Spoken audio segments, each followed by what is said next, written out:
जगात पुन्हा एकदा शस्त्रास्त्र शर्यतीला वेग आलाय। शीतयुद्धाच्या काळात रशिया आणि अमेरिका यांच्यात सगळ्यात आधुनिक हत्यारे बनवण्याची स्पर्धा होती।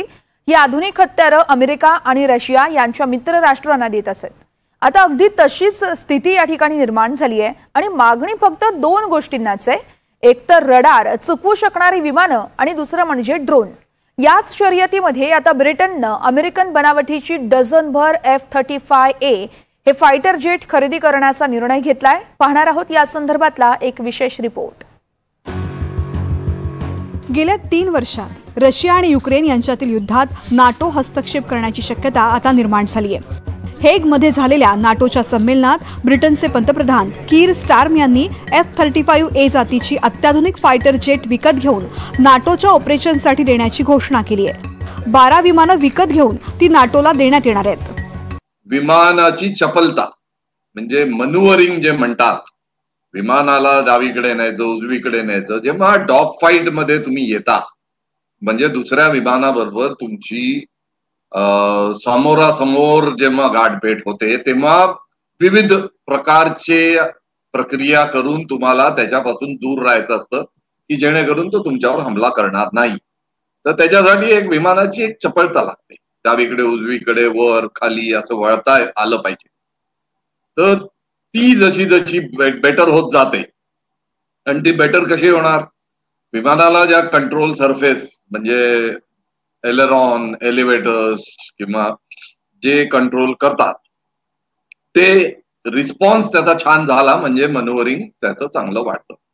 तर ही दुसरी गोष्ट आहे, मनूवरिंग केपेबिलिटी जशा जशा बऱ्या होत जातात तसं तसं जनरेशन पुढच्या याच्यात ते सुधारवतात। F-35A ही 5व्या पिढीची स्टील्थ विमानं आहेत।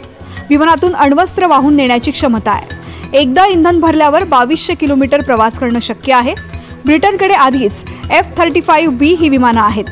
ती जी विमानांची लढाई आहे, जे वायुसेनेच्या लढाई, 2 वायुसेनांमध्ये जी लढाई होते त्याचं तंत्रच बदललाय।